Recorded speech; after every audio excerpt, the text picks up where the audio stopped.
Atos 17. Tendo passado por Anfípolis e Apolônia, chegaram a Tessalônica, onde havia uma sinagoga judaica. Segundo o seu costume, Paulo foi à sinagoga e por 3 sábados discutiu com eles com base nas Escrituras, explicando e provando que o Cristo deveria sofrer e ressuscitar dentre os mortos. E dizia: Este Jesus que lhes proclamo é o Cristo. Alguns dos judeus foram persuadidos e se uniram a Paulo e Silas, bem como muitos gregos tementes a Deus, e não poucas mulheres de alta posição. Mas os judeus ficaram com inveja. Reuniram alguns homens perversos dentre os desocupados e, com a multidão, iniciaram um tumulto na cidade. Invadiram a casa de Jason em busca de Paulo e Silas, a fim de trazê-los para o meio da multidão. Contudo, não os achando, arrastaram Jason e alguns outros irmãos para diante dos oficiais da cidade, gritando: Esses homens que têm causado alvoroço por todo o mundo, agora chegaram aqui e Jason os recebeu em sua casa. Todos eles estão agindo contra os decretos de César, dizendo que existe um outro rei chamado Jesus. Ouvindo isso, a multidão e os oficiais da cidade ficaram agitados. Então receberam de Jason e dos outros a fiança estipulada e os soltaram. Logo que anoiteceu, os irmãos enviaram Paulo e Silas para Bereia.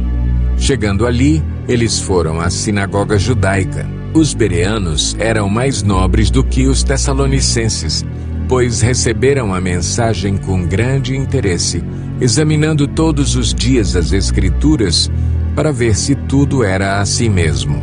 E creram muitos dentre os judeus, bem como dentre os gregos, um bom número de mulheres de elevada posição e não poucos homens. Quando os judeus de Tessalônica ficaram sabendo que Paulo estava pregando a palavra de Deus em Bereia, dirigiram-se também para lá, agitando e alvoroçando as multidões. Imediatamente os irmãos enviaram Paulo para o litoral, mas Silas e Timóteo permaneceram em Bereia.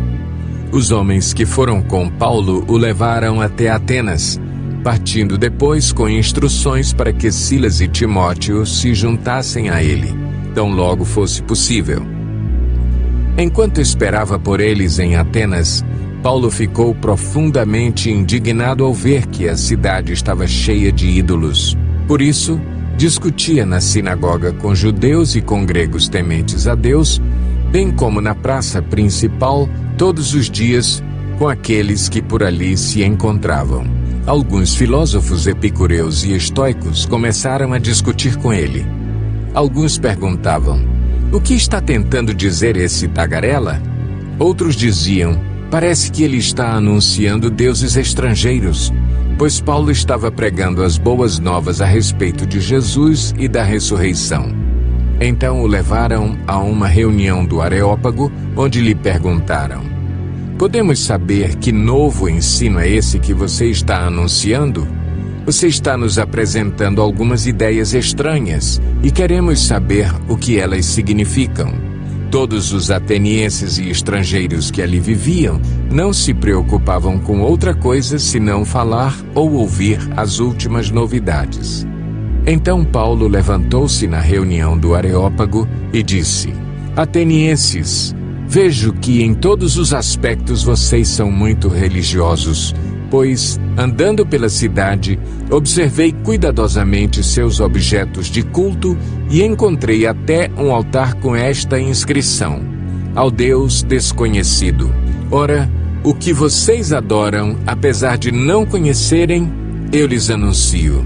O Deus que fez o mundo e tudo o que nele há é o Senhor dos céus e da terra, e não habita em santuários feitos por mãos humanas. Ele não é servido por mãos de homens, como se necessitasse de algo, porque Ele mesmo dá a todos a vida, o fôlego e as demais coisas. De um só fez Ele todos os povos, para que povoassem toda a terra, tendo determinado os tempos anteriormente estabelecidos, e os lugares exatos em que deveriam habitar.